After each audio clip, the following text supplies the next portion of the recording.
Olha só, que honra. Esse negócio de cérebro grande é muito interessante, né? Porque a gente tem O essa... teu contato no meu celular é Álvaro Cérebro Gigante. Olha só, que honra. Então, sabe o que isso quer dizer? Que eu sou antigo. Olha que coisa louca. A gente está acostumado a pensar assim, né? O futuro da humanidade, né? Aquela coisa, puta, vamos viajar, colocar nossa imaginação futurística a serviço aí da nossa projeção do que vai ser a espécie humana.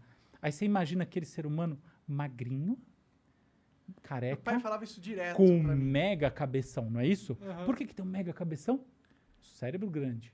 Agora, olha que coisa que quase ninguém sabe. O cérebro humano, ele na verdade vem encolhendo e não aumentando. Caralho. Sim, há 3 mil anos atrás, existe uma tendência hoje em dia né, na área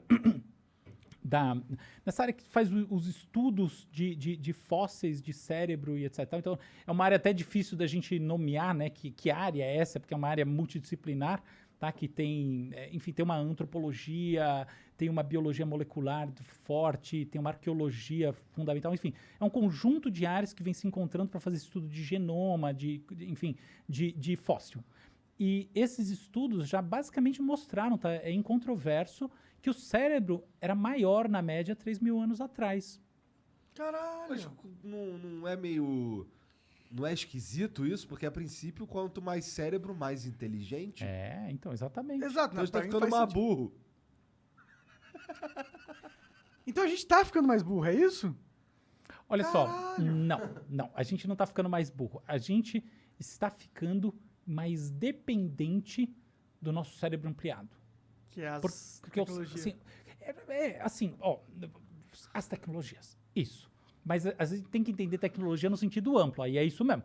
Olha só, há mais ou menos um pouco mais de 5 mil anos, a gente começou, né, como espécie, o desenvolvimento da escrita. O que a escrita faz, entre outras coisas? Ela migra a memória de longo prazo para um registro externo. É nesse sentido que a gente está falando de tecnologias. A gente pode escrever a história da cultura através de duas grandes linhas. Os nossos dispositivos de aumento motor e os nossos dispositivos de aumento cognitivo. O que é dispositivo de aumento motor? É, por exemplo, o uso das ferramentas, é, por exemplo, o tear mecânico, quando a gente vai, né, olhar, por exemplo, Revolução Inglesa. É uma revolução super cognitiva, tá? Super complexa. Mas o papo de uma máquina que gera produção se traduz pelo quê? Eliminação de braços. Então é nesse sentido. Século XX, mecanização da indústria. Braço. Por quê? Porque as coisas que a indústria estava produzindo, ela permaneceu produzindo. Ela simplesmente aumentou a escala, velocidade, reduzindo a necessidade de trabalhadores. Em outras palavras, ela não mudou a qualidade do produto, ela mudou o método de produção. E ela mudou eliminando trabalho no braço para colocar trabalho nesse braço. Beleza. Agora olha essa outra história. A gente inventa a leitura, a gente aprende com a escrita. A gente, na verdade, começa registrando em cavernas, fazendo desenhos rupestres, essa coisa toda. Aí a gente vai para os registros mais formais. Aí a gente inventa a calculadora. Como é que a gente inventa calculadoras? Calculadoras primitivas, o ábaco, tá? Então, é um negócio que tem mais de 4 mil anos, tá surgindo na Mesopotâmia, na China, todo um monte de lugar mais ou menos ao mesmo tempo, tá? Então, surge essa calculadora. Aí, a gente vai evoluindo como sociedade e olha o que a gente inventa, que coisa mais interessante. A gente inventa registros que permitem você conversar com pessoas que estão falando outras línguas, ou seja, a gente inventa a tradução, a gente inventa as correlações entre o que uma pessoa fala aqui, outra pessoa fala tal, e a gente começa a ampliar a nossa escala de entendimento. É assim que, por exemplo, o comércio dependeu fortemente, né, foi dependente num determinado momento dessa habilidade de ter uma comunicação comum. Até uma coisa interessante, quando eu era criança, todo mundo acredita, não todo mundo não, mas tinha aquela coisa do Esperanto, né, que essa é a língua Aham. o Esperanto existe. Meu avô sabia falar esperanto. Então o Esperanto é um barato, é em inglês. É em inglês? Não é, tipo, É, qual é a língua universal? É foi- inglês. Ah, tá, realmente. Então, Esperanto é inglês. É. Então, não funciona muito você planejar e falar vai ser desse jeito. Sabe? As coisas funcionam desse jeito. Não é. É o córtex pré-frontal, é a sociedade se auto-organizando. Mas ok, tava lá. Então, essa coisa da gente aprendeu, né? Os mercadores a ter formas de se comunicar que tem uma certa universalidade, saindo da lógica de nicho, entrando em lógicas que são realmente de fusão social. A gente vai evoluindo. Quando a gente olha, por exemplo, pensa bem, ó, então aqui tá a máquina a vapor, aqui a gente tem a mecanização da indústria e tal. Nos anos 60, 70, sobretudo, o que a gente tem? O desenvolvimento dos computadores industriais e depois, a partir da metade dos anos 70, dos PCs, que não estavam chegando no público, estavam em desenvolvimento, tá? Então, esse é o primeiro momento da coisa. E aí, o que a gente tem? A gente tem uma mudança de paradigma fundamental. Porque o nosso aumento agora não é simplesmente um aumento na capacidade de fazer aquilo que a gente fazia.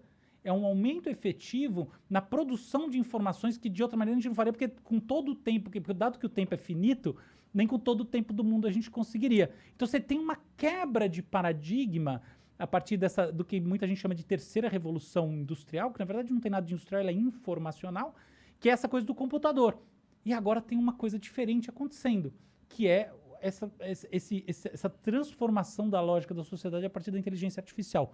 Mas, resumindo, você tem dois grandes pilares, duas grandes linhas, né? O aumento cognitivo e o aumento motor.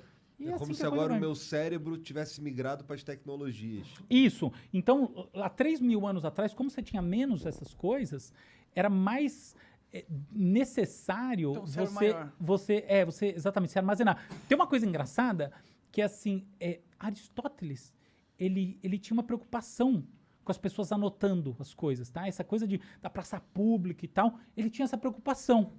Mas a gente só sabe isso porque Platão escreveu. Ele tinha preocupação da galera não exercitar o próprio cérebro. Exato. Entendi. Exato. Mas a gente só sabe isso porque alguém não exercitou, entendeu? Então, Que bom. é lógico. No final, essa ideia de que o cérebro é o nosso verdadeiro sistema de produção de inteligência, na verdade, inteligência não é uma boa palavra, né? Mas de tratamento, de sofisticação no tratamento do mundo, é uma ideia ingênua. É uma ideia completamente ingênua. Por exemplo, existe quase um paradoxo, existe um fenômeno muito curioso, que é o efeito Flynn. O que é o efeito Flynn? Desde que se começou a medir sistematicamente a inteligência, no final do século XIX, ela vem crescendo. Uma pessoa com uma inteligência média do final do século XIX seria considerada rebaixada cognitiva hoje em dia. Por que isso vem acontecendo? Tem alguma coisa a ver com transformação biológica? Não tem escala de tempo para isso, é claro que não. É o quê? É a maneira como a gente enxerga as coisas. A maneira como a gente enxerga está ligada ao quê, em última análise? Não o quanto de informação a gente processa no cérebro, mas o quanto esta camada que a gente está processando está estruturada em ombros de gigantes. O quanto ela já emerge de tudo. Então, por exemplo, tem muitos pais que têm muita preocupação com os filhos usando celular, com internet, etc. Tal. Eu sou um desses pais. Mas tem um outro lado que eu acho fantástico, que minha filha de 3 anos, eu sei que ela tá...